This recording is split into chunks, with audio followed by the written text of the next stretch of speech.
What's going on, everybody? Welcome back to another episode of Gaming with the Bros Cast, episode 261. My name is Harrison. I am joined by my brother Nick, as always. Nick, how are you doing on this fine Monday? I'm good. It was a good Monday. Beautiful weather. Yeah, it was. It's getting to that point where, like, do I just quit my job? I don't want to work anymore. I just want to be outside all day. I mean, I just pop open a window, just feel the breeze. Yeah, luckily my office is like right beside one of our sliding glass door, or one of our only sliding glass door, but it's in our basement. So yeah, I'll pop that open and just let the air come flowing in. Oh yeah, but that's the best. But yeah, it's definitely getting very, very nice to where I definitely want to be outside more and more. So so that's awesome. But I think it's supposed to start raining tomorrow, anyways, for like the next few days. So it doesn't last, but North Carolina has 10 seasons. Exactly, in one day. Yeah, one day. But yeah, it was a good weekend. Hopefully, everyone enjoyed their Easter weekend. Spent time with friends, family. You know, however you celebrate, however you do it. But yeah, it was good. Nick, I'm assuming obviously I saw you on Sunday, but I'm assuming your weekend was good. Yeah, dude, it was great. Yeah, did some Easter. Well, I didn't do Easter egg hunting, but I set up some Easter egg hunting. Yeah. I love to set up. There's only so many places you can hide an Easter egg. Yeah. When you have it in the same place every year. But this is true. Yeah. It's always a good time. So yeah, it's good to see family, have some good food. It's a great weekend. And Harrison, I ordered my DS Lite charger for Oh, you got it. Well, sweet. Came in today. I was a little worried at first because I charged my DS Lite and I booted it up. And I had the herbs in, and I had a DS game in as well, and neither of them were registering. Ooh! It just they weren't popping up. So I took it out, blew into the DS Lite, blew into the cartridge, tried every other GBA cartridge that I had. Yeah. And then I started messing with my DS cartridges as well because I have 2 copies of Fire Emblem Shadow Dragon, and then 1 copy of Final Fantasy 3. So I was interchanging copies of Shadow Dragon. I think I lost one and bought it again. And bought a new one. Yeah, I found it. Yeah, and eventually Final Fantasy 3 worked. So I was like, okay, the system works, but I need to figure out what's going on with the GBA port. And then I just looked it up, and I had to change a setting on my DS that auto boots, it doesn't go to the main screen, it just goes to whatever game is inserted. Okay. So I took out the DS cartridge, put in the GBA cartridge, turned it on, and it worked. Nice. Beautiful. I've only played 5 minutes of the herbs. I set up my character, but gotcha. For context of what we're talking about, Nick, I found the herbs for the herb Sims in the City for GBA and got it for Nick. So how much was that, by the way? It was like $30. All right, I'll Venmo you. It's all good. It's all good. It's all good. But yeah, I mean that was kind of like one of those games where I don't know how or why you got the thought to buy that game, but you did, and we both fucking loved it. We spent a whole week at the beach playing it. Yeah. One time. It's such a weird.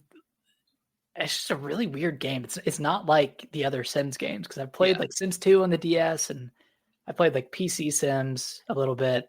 Well, that was the first time you could actually, I think, control your actual sim and actually move them around with the D-pad. Yeah. Maybe there's another one before that. I'm not sure, but it's just it was a cool game. It revolves around these mini games and these jobs that you get. You start out as a janitor and you have to clean up, throw up off the ground and stuff. Yeah, it's just a weird story. And then you end in the bayou of. Oh yeah, I forgot about that. And you have this that wind. What is it called? The what are those boats called? The wind boats, the ones that have the big fan on the back. Oh, the not hover boats. Is that what it's called? Hover boat? It might be hoverboat. Yeah, I think that might want to be. Yeah. What it is. Hoverboat. Pull up the image here. Yeah, hoverboat. Yep. Hoverboat. Nice. Hovercraft. Hovercraft. Okay. Yeah. Okay. That sounds more right. Yeah. It's a weird game, but I'm excited to get into it. But yeah, it's a cool one. Yeah, for sure. But yeah. So you played a little bit of that. I've been playing some more South of Midnight. I think I'm like on chapter 10 or 11. For context of the story, I'm in. Well, I don't want to say. I'm in a swamp, which I mean, you're in Louisiana, so like obviously, like most of the game is part of a swamp. But yeah, in the context of the story, I'm in a swamp area and I'm trying to escape from that. So I'm pretty close, I think, to the end. I think there's only 14, 15 chapters in the game. 14. So I'm pretty close. But man, I said it last week, but this game's excellent. Like the combat is not fun, but it's not bad either. Like I No, it's still, not. and and the combat doesn't happen all the time to where like it gets like annoying. It's just like, oh, cool, little a minute and a half combat arena, and then you're done. Mhm. And it's and I think last week I said it was pretty easy. It does start to get a little bit more challenging with some of the enemies that they throw at you. But just all the the kind of techniques you have and stuff like that is again, it's not great, but I never said I need to turn this off or something like that. I think I think it's serviceable. I never had the like. I never had the feeling of I don't want to do this combat. I need to turn it off.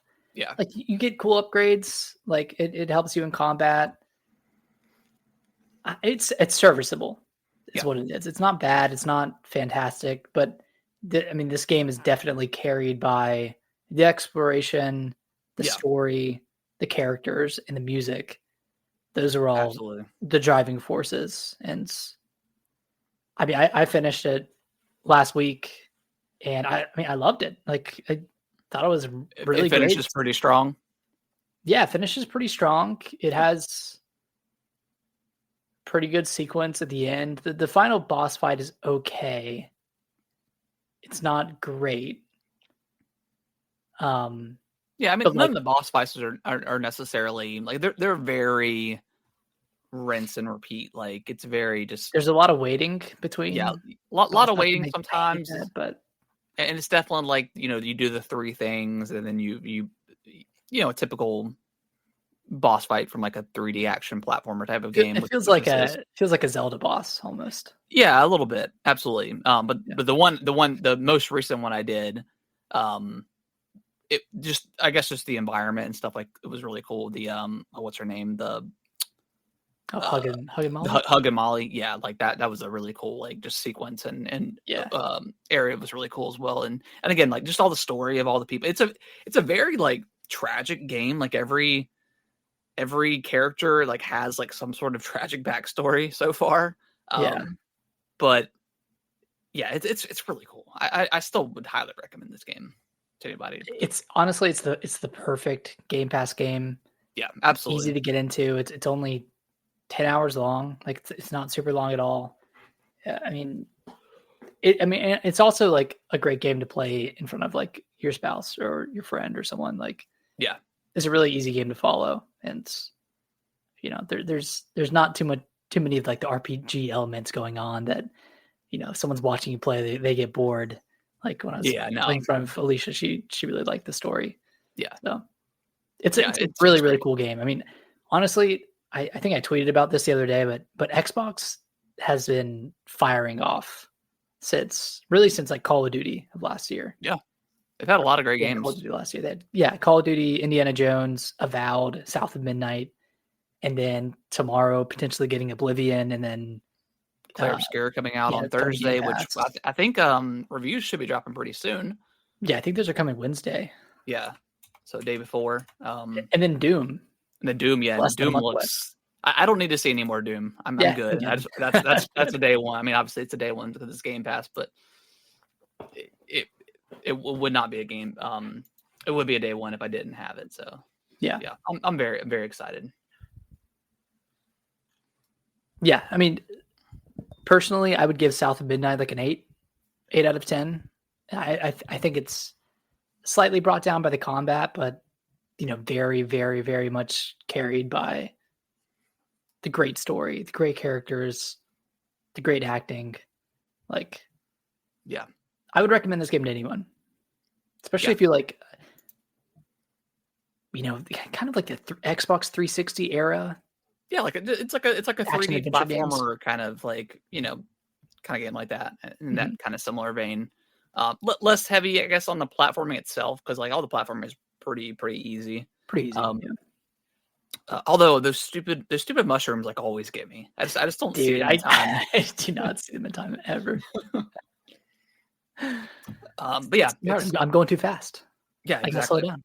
Yeah, it's super cool. But Nick, tell me about Blueprints. Oh Jesus! The game of the year everybody's raving about. Dude, it's taken over my life. I'm thinking about it outside of playing it. Okay, that's a good sign. It's a really, really good sign. So I don't know if you've seen anything about this game. I have not. I've seen other than like a brief trailer I saw on Twitter. I've seen. I listened to a bunch of different podcasts. So I've heard kind of how it works, but I have not like seen like actual gameplay of it. Okay, well, so for those who haven't seen anything, it's a 3D exploration game where you're exploring an ever-changing house, and the premise of it is that you've inherited the opportunity to go through this house and try to find the 46th door. And it's kind of like a roguelike where each day you enter the house, and when you click on a door, you have 3 options for what room you're going to draft or what room you're going to create.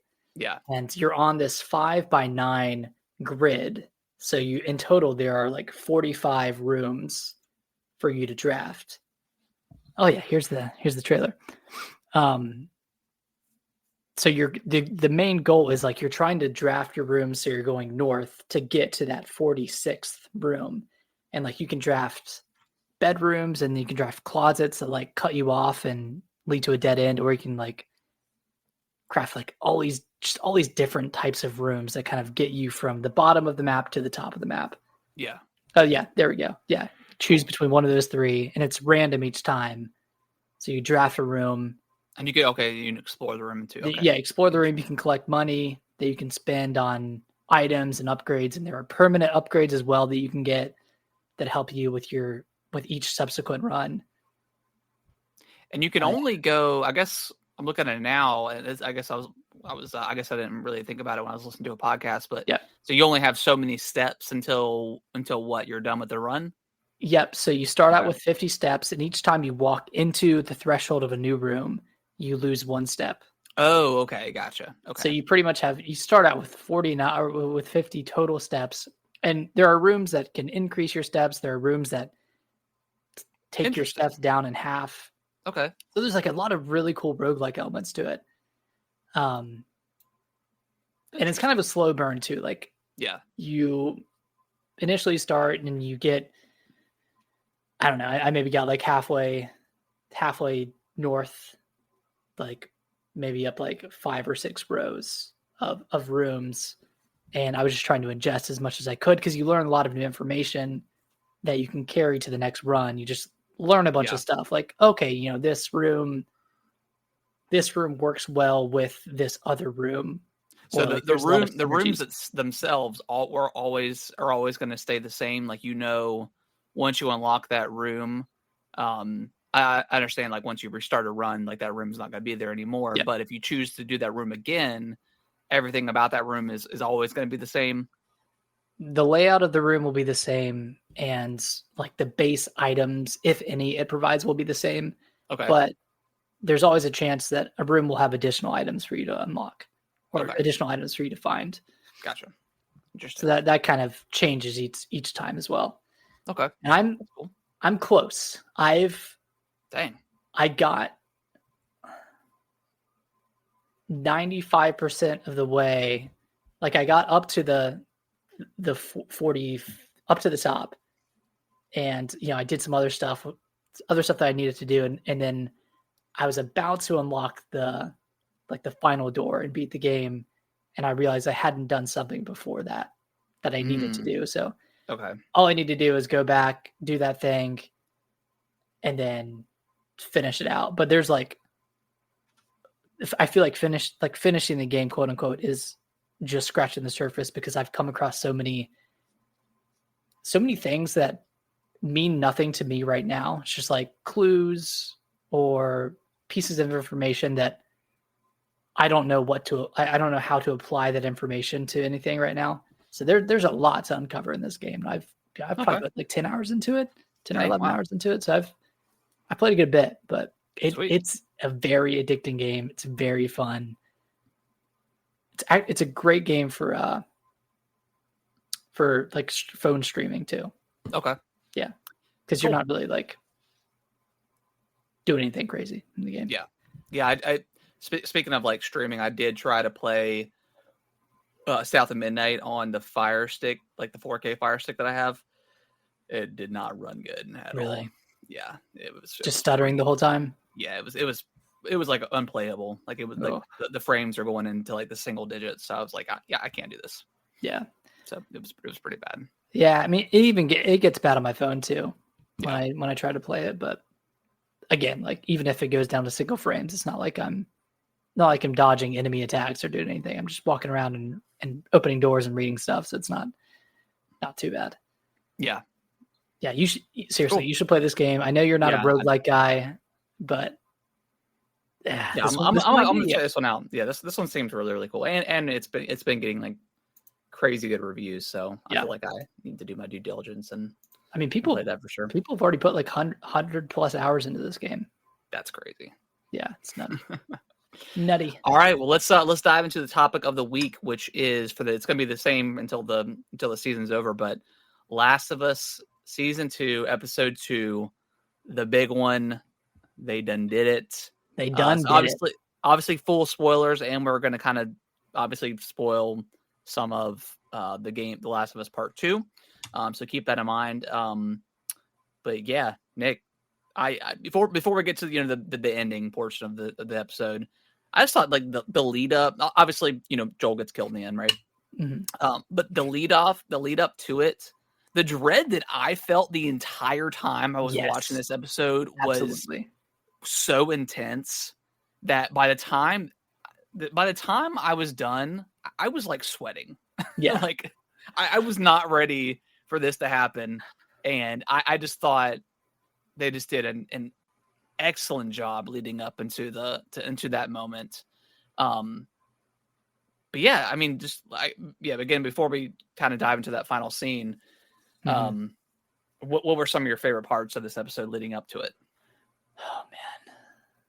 I mean, everything with Abby getting chased by the zombies, like that was such a cool moment. And that obviously wasn't in the games, or well, it was, but like the implications of that, of them attacking Jackson Hole, that wasn't in the game. So that, like, it was really cool to see them chasing after Abby and Joel, and then they just suddenly turn around and start going. Yeah, they got shifted.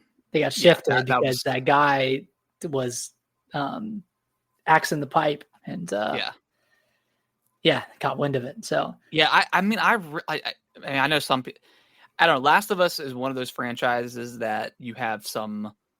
We talked about PlayStation like super fanboys being like kind of insufferable. Last of Us fanboys are even worse, which is crazy. But so I know a lot of people are upset about the changes, but I really like the changes that they've done to this versus the game. I just think it kind of makes more sense, and maybe I'm misremembering, but whenever because in the game it's Tommy and Joel.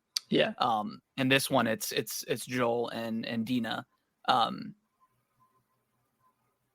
I think it's cool that she learns, and again, correct me if I'm wrong, but in the game, like they don't discover it's Joel until like the final moments, right? When they're in the cabin and they say, "Hey, my name is Joel. This is Tommy."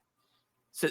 So that's what I did not like about the game, because like I felt like that's not the Joel that we know. And obviously, in this show, they kind of established that he's still doing runs, but he's softer. He's settled down. He's settled down. And in the game, like it just felt like why like that just doesn't seem like something that Joel would do, would just give away his name like that so easily. So in the show, it's Dina that says, "Hey Joel," and then that tells.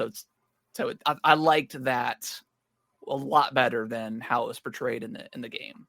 Yeah, and just how how Abby clocked it, and she was trying to like lure them back to the house. Like I felt like that was a better way to do it than how it happened in the game, where it just so random and like the game. kind I of mean, it didn't feel like came out of forced or nowhere. anything in the game, but with Abby with Abby knowing that he was Joel leading up into the moment,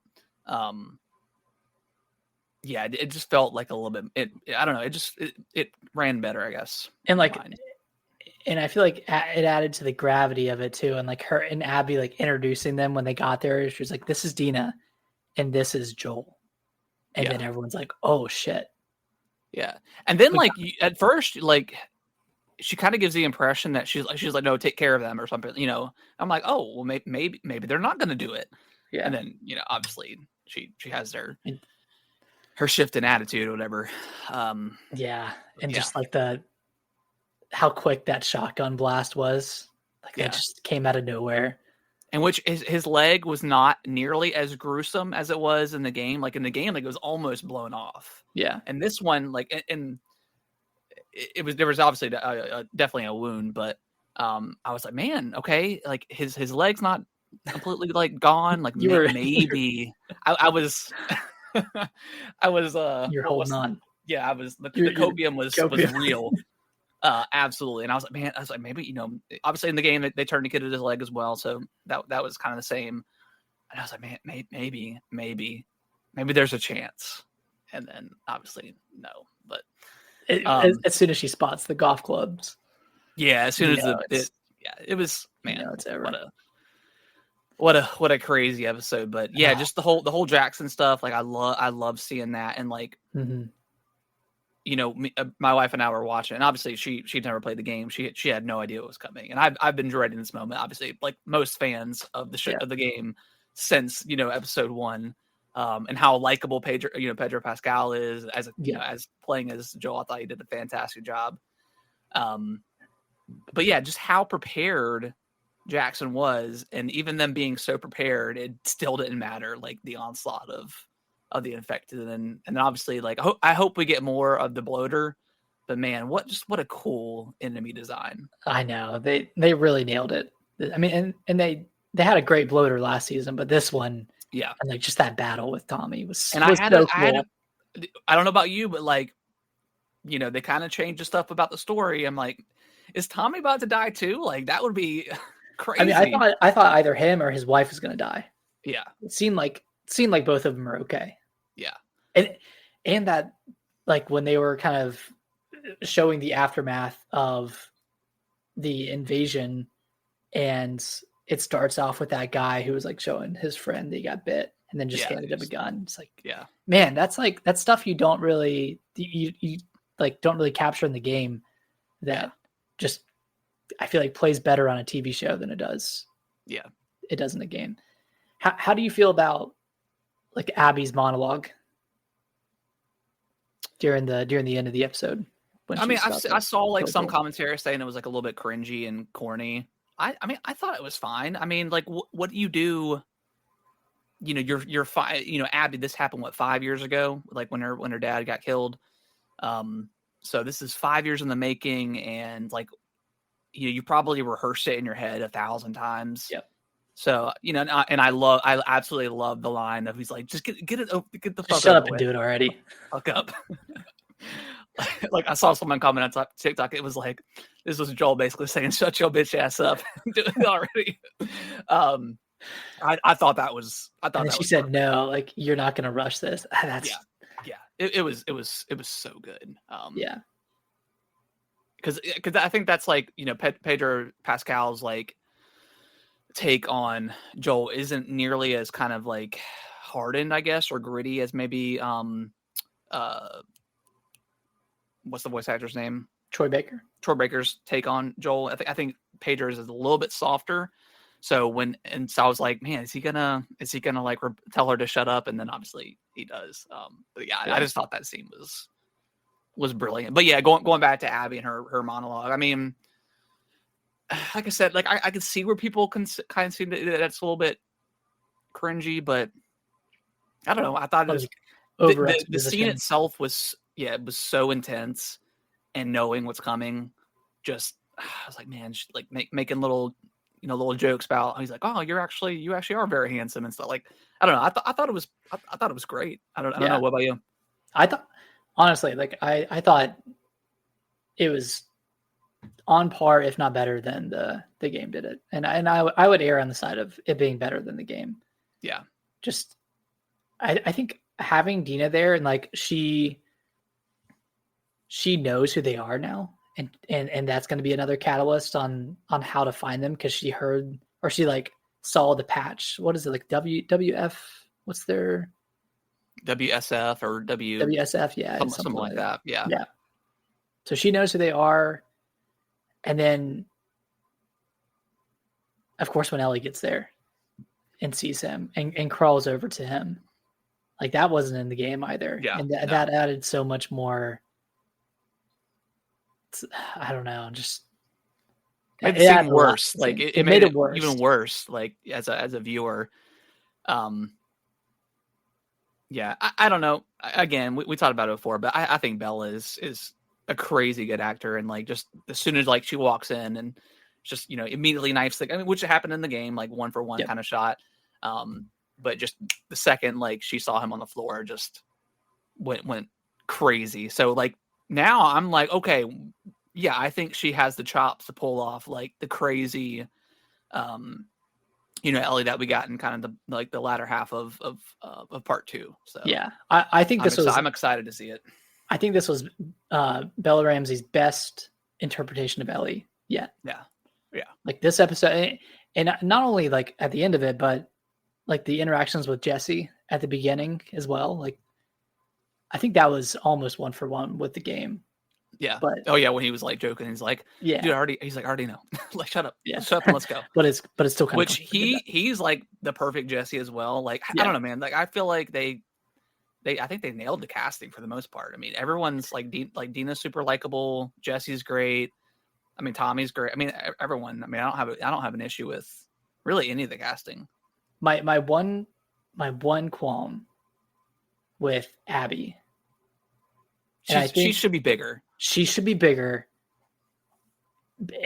And I know they like want to play a different version of Abby and didn't want to stay so true to the game, but she's like kind of the same size as Ellie, and you're supposed to look at Abby and see like a towering built figure that looks scary. Like, yeah, I was seeing like the comparison clips to the game, and like she's jacked. Like, she's super jacked. Yeah, like. Yeah, I mean, I really expected them, like in the first clip we got, that was like the 5 years before, this happened. Like I fully expected her to be like semi-ripped. I know, I expected some sort of transformation. So I'm kind of bummed they didn't do that. Which sucks because I mean that is literally Abby's like character, and like her whole like she trained for 5 years. Got super jacked. What was she doing for and then 5 she years? was and then she was ready. Yeah. And so now I don't see it happening. Although I'm very curious, where do they go from here? Because obviously in the game, like after she did this, we picked up with Abby, right? Like that's when we jumped in, or was it? No, we picked up with Ellie, and then we got to the moment in the theater. That's when it switches. That's when it switches to Abby. I'm very curious how they're going to play that out, because I think that moment in the theater was like such a insane move to do by Naughty Dog's part. Just because like you hate this character so much, but also at this point you don't know why she did it as well, right? I think that's a revelation we learn a little bit later on when we actually get to play as Abby. So then you kind of have like, okay, well that makes sense. So, yeah. Here's this character you hate. Now play as her for 10 hours. Yeah. Which is, wow. I mean, it was a good time. I mean, I enjoyed it, but the gameplay was great. I don't know. I don't know where they go from here. I think the rest. Well, the season's only 7 episodes, right? 7 or 8. Yeah. I mean, I think we'll full on. I mean, they may just give us a whole episode of Abby. and her crew. Like we go back to the football stadium, assuming that's where they're at now. We get like a day in the life of how they operate, and oh, they're not so bad people, whatever. Yeah. It's just, but we've already kind of seen that they're not exactly bad people, so they've already set that up. I don't know. I'm curious to see if they hold Abby back until season 3, and this is just Ellie's journey to find Abby, and then maybe have like, I feel like they're going to do an episode on Eugene. Well, we we know, Eugene. We know for sure that there's the scene. I can't remember her name, but the whenever you're chasing that one lady, the one girl in the game, and like you go into like this like the spores in the hallway, and she's like, oh, we're both dead, and she's like, well, I can't get infected, so whatever. You remember, what I'm talking about? It was in the trailer for season 2. Yeah. So we know for sure that happens. So yeah, maybe, I don't know. Maybe, yeah, I don't know. I don't know how they're gonna end the season. I fully expect like it to go into season 3. And Abby still be very much involved. Like, I think they're definitely going to split it up. But and how do you think they're going to handle like Jackson? Because I know they're going to go back and recover in Jackson, and then they're going to set off. Yeah. Do you think we'll see Jackson anymore after that? Probably not. I mean, we did in the game, right? And I think they did a really good job of like incorporating Jackson and all the other people that live there, for the one big fight scene. And now that it's over, I don't really, suspect Jackson to be involved anymore. Like as far as being like getting threatened or anything like that. They'll probably just go back to, get back to normal and stuff like that. Maybe we'll see some flashbacks or something like that. Because we know Joel's still going to be in the show as a flashbacks, but right. I don't think we'll like get much going on with Jackson. I think everybody's gonna supply up and then head out. Okay. Where do you think we're gonna jump into kind of spoilers for the game itself? Where do you think this season ends? Obviously, we I think we both think that's going to end with Abby not being dealt with. But where do you think in terms of like the game itself? I mean, I think it'll end at the theater. Well, that's the end of the game, right?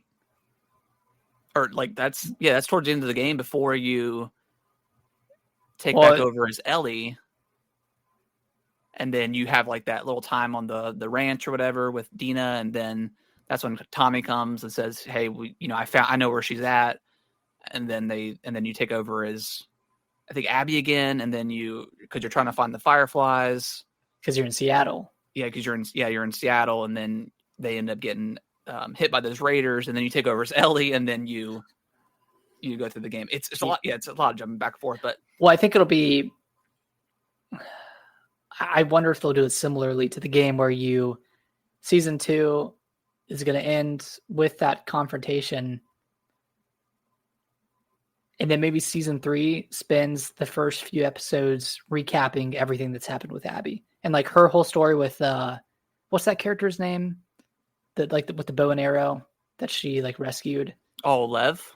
Like maybe it's recapping that story, and then they kind of come together in Seattle at the end and have their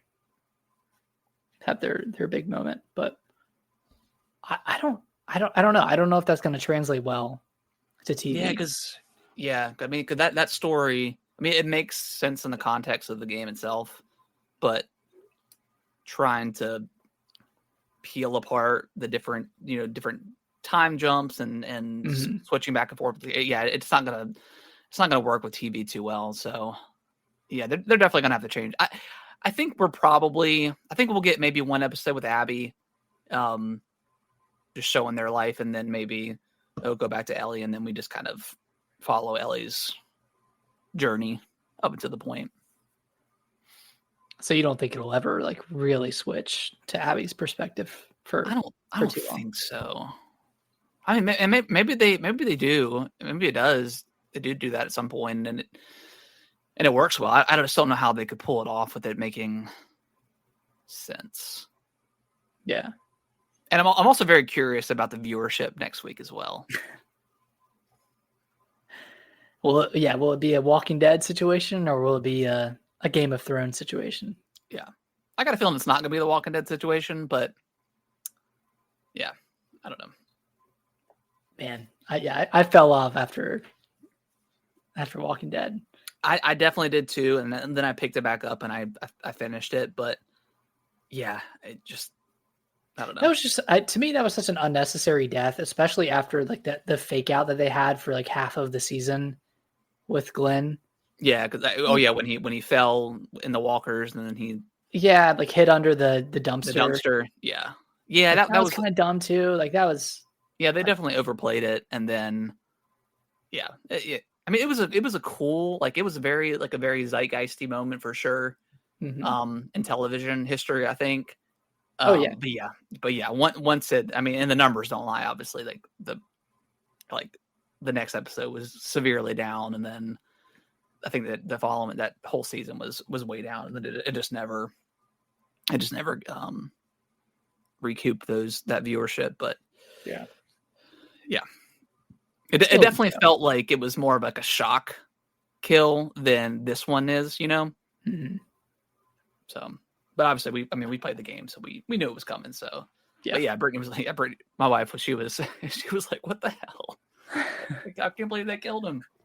Like he's the main character. What? Yeah. What are you doing? And then just like the stabbing of like, oh man, it was a brutal scene for sure. Yeah. So.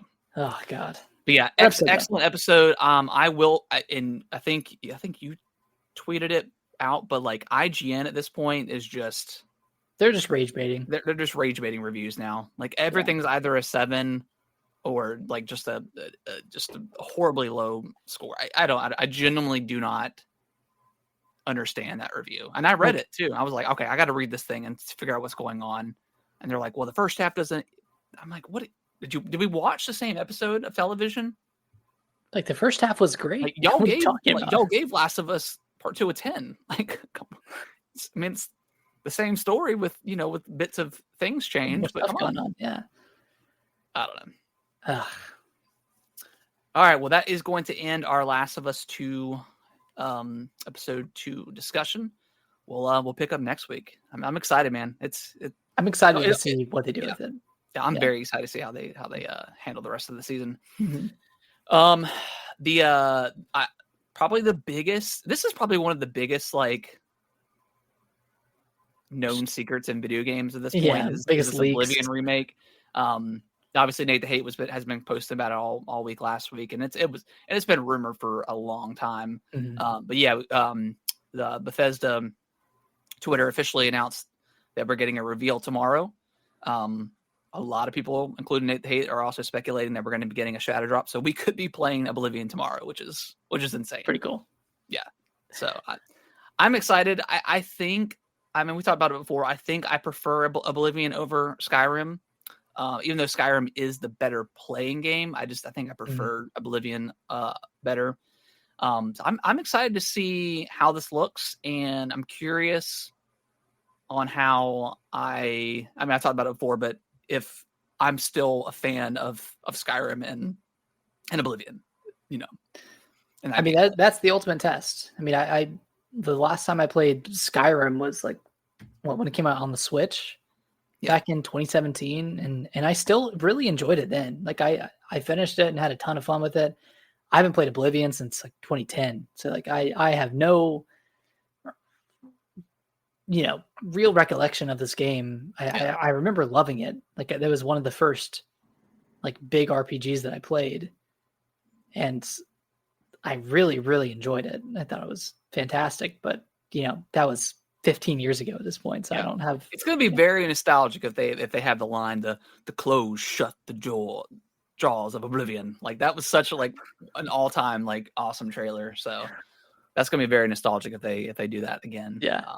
So I'm excited. Again, this was like the first. I mean, 'cause this game came out, I think, in 2007, like early 2007. So it was still in like the launch window of the 360, and this was like the big next gen title for the Xbox 360, and I absolutely loved it. You know, I'd never played Morrowind, so I didn't have any knowledge of Elder Scrolls, but once I dived into this, I was absolutely hooked. And I think this is what really kickstarted my love for like the 360 and like RPGs and single player games. That was kind of carried on with the rest of the 360 generation. But so yeah, Oblivion holds a special place in my heart. I love this game.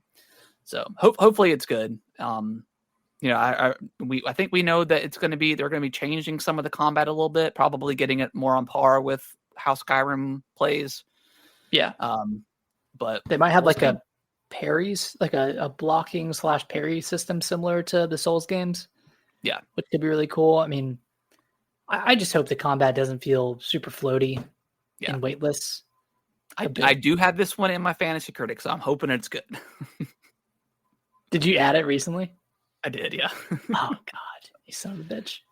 So yeah, I guess just to recap real quick for our fantasy critics. So you've got Assassin's Creed Shadows, Avowed, Kingdom Come, Split Fiction, Monster Hunter Wilds, and Like a Dragon. So you're at 68 points. I've had Xenoblade, Chronicles X, Like a Dragon, Pirate Yakuza on Hawaii, South of Midnight, and Kingdom Come Deliverance 2. I had that as my counter pick. You had the counter pick for Like a Dragon. So I'm at 16 points at the moment. But I've got Claire coming up. I've got Doom coming up. You've got Lost Soul Aside coming up. I've got Elden Ring Night Reign coming up.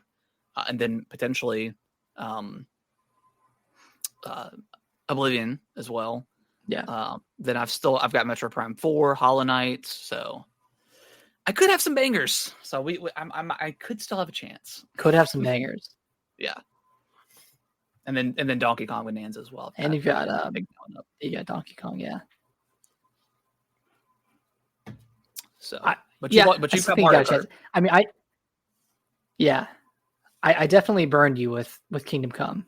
Yeah, I don't think we expected that game to be as well reviewed as it was, but yeah. All right, going back. So we finally got an update to the Switch pre-orders last week. So 24th is when everything is going live for North America. Some retailers such as GameStop, Walmart and Best Buy and Target are doing their stuff at midnight on the 23rd, 24th, that time frame. And then I think GameStop is doing their pre-orders in person. I think you can still do it online on the 24th, but you can also go in person and pre-order because GameStop and Best Buy, I think it's select locations, which I think is most of them. I'm sure there's some that aren't doing it, some of the smaller locations, but I think most of them are also doing a midnight release, which you and I are very excited for. We're going to try our best to do it. But if not, we definitely have options, and we still have the option with Nintendo. Which I feel like we have a pretty good shot at. Yeah. Being day one adopters of the Switch. Exactly. But we'll see. So, I'm a little nervous. I feel better that it's at midnight. Like there might be less traffic. I don't know. I feel like it's gonna be crazy either way. Yeah. Yeah. It's always a very sweaty time when you're trying to pre-order a new console. So we'll see what happens, and the best of luck to everybody.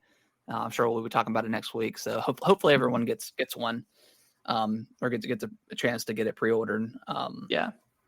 So we'll see what happens. Luckily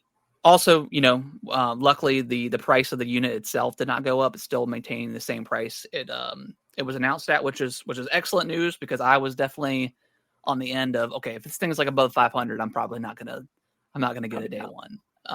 So I'm glad that it's holding the price.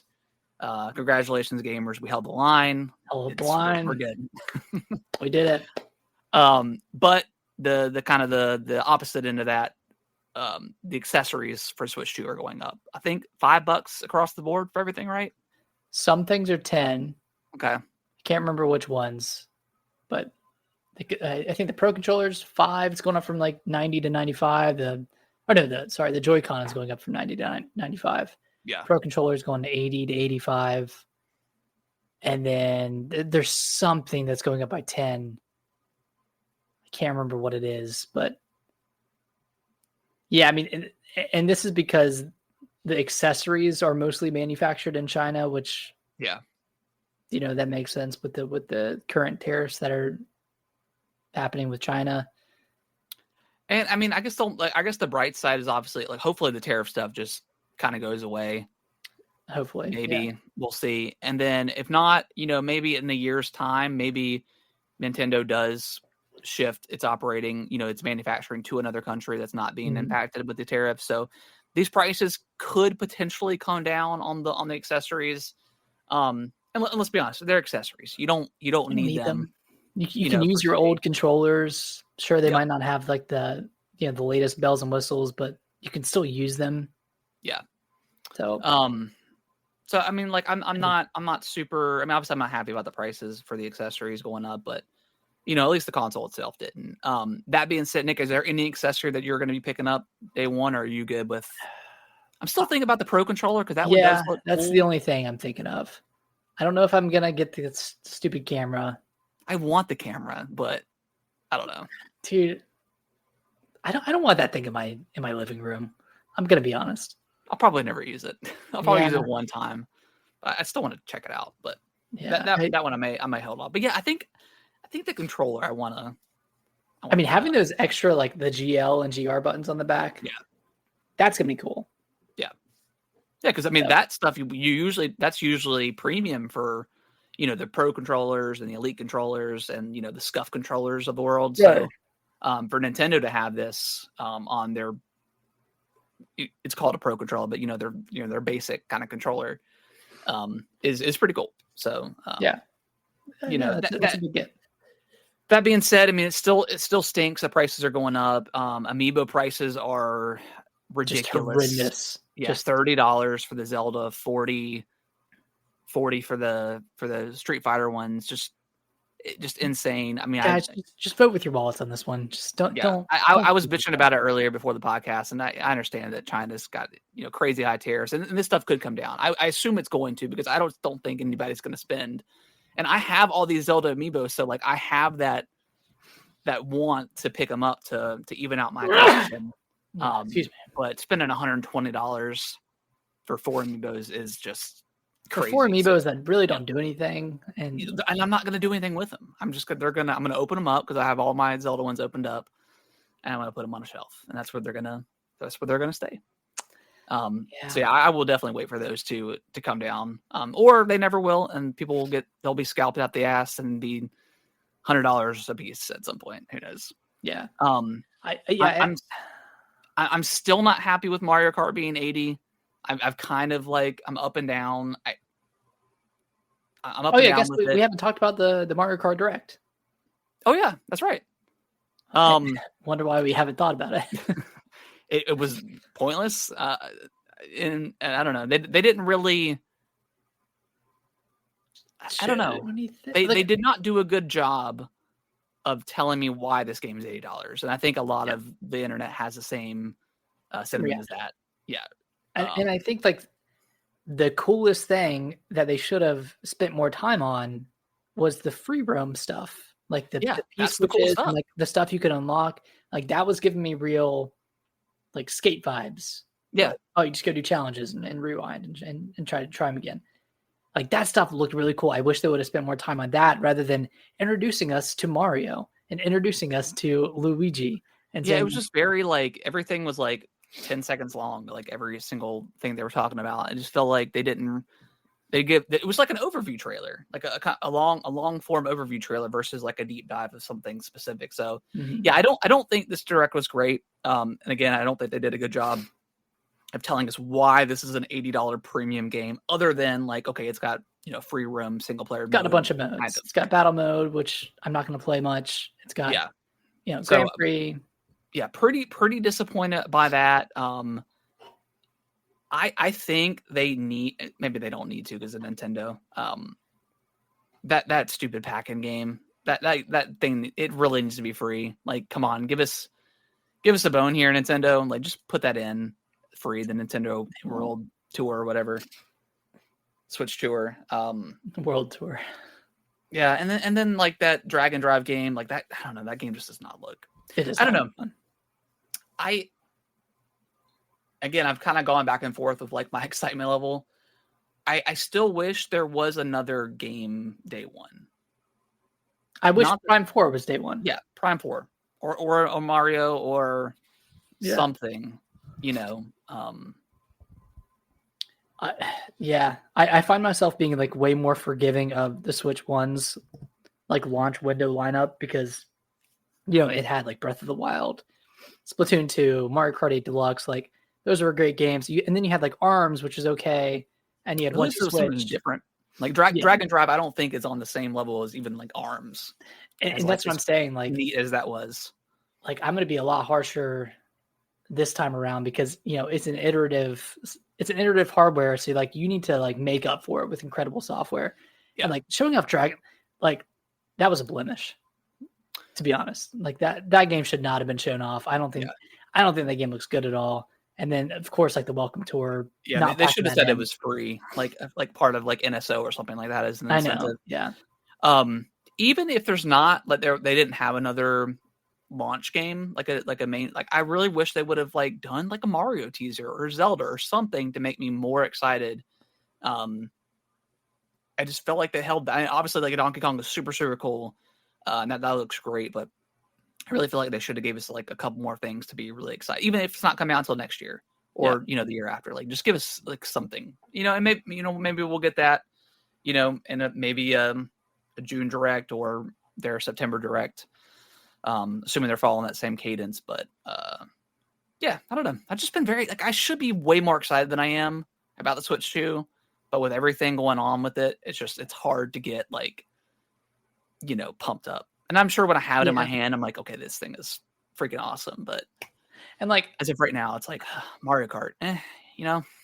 I know what you mean, and of course, like I'm gonna play Tears of the Kingdom and Breath of the Wild. I'm gonna pop those in and try them out. But how much am I gonna play those? I'm probably not gonna replay them. You know, I'll boot up like Mario Odyssey, try that one out, see what all the upgrades are. Probably boot up Link's Awakening. Yeah, you know, just to see all how the stuff that's getting those little minor upgrades. But that's like that reminds me of like the Xbox Series X launch, where you're just playing old games to see how well they run. You play them for 5 minutes and you say, "Oh, nice." Like, this runs nice. Well. I'm not going to play it again, but cool. Yeah. So, it's kind of weird. I want to be more excited for Mario Kart, and I'm sure I will be once we get closer. But it is kind of weird having that be the only game, launching like kind of mainly multiplayer game launching with Switch 2. I feel like Donkey Kong Bonanza could have been a launch title if it's releasing a month later. Yeah, I wish it was, to be honest. But and then have like Metroid like in that slot where Donkey Kong's coming out. Yeah, I think that would have been cool. But yeah, we'll see. I don't know, maybe Hollow Knight will launch. And that's the thing is like once Hollow Knight comes out, like that's gonna be awesome. So yeah. So yeah, I'm. Are you kind of up and down? What? Are you gonna pick up any third-party games? I don't really have a desire to play Cyberpunk. I mean, if I want to go back to it, I can play it on the Series X. I don't feel a necessity to spend $70 on that game again. Mm-hmm. I mean, Elden Ring, like I kind of want to have it just in the box, you know, but that's not a physical game. That's right. Yeah, it's not day one. What else is coming day one? Street Fighter 6, Bravely Default. Bravely Default, I might actually get because that's $40. It's like a budget friendly game, and like I would be excited to kind of play that game again. That game was great. And that's just coming to Switch 2, or is that coming to Switch? I think it's just Switch 2. Okay.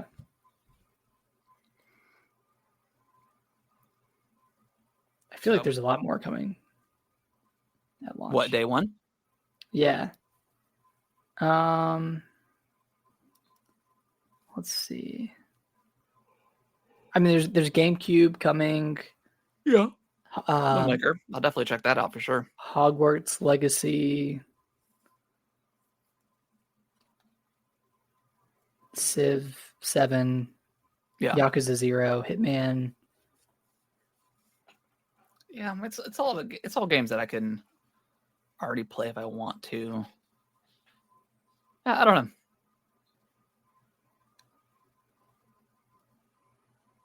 We'll see. Yeah, we'll see.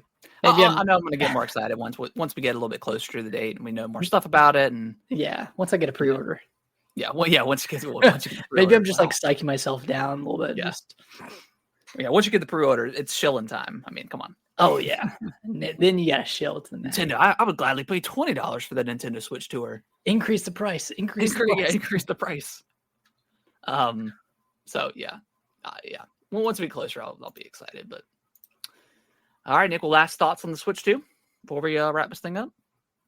Hey, best of luck to everyone trying to get a pre-order. Best of luck. Hopefully everyone enjoys Clair Obscur. Hopefully that game is good. Is as good as it looks. And Oblivion tomorrow Hopefully. or very soon. It's gonna be a crazy week for RPG fans. It really is. All right, guys. Well, we appreciate everyone watching and listening to the show. If you could review us on your favorite podcasting platform of choice, that would be much appreciated. And follow us on our various social accounts, Twitter, X, whatever, TikTok, all that good stuff. And we'll be back next week with hopefully good news about the pre-orders and more games. Hell yeah. All right. Bye-bye. Bye-bye.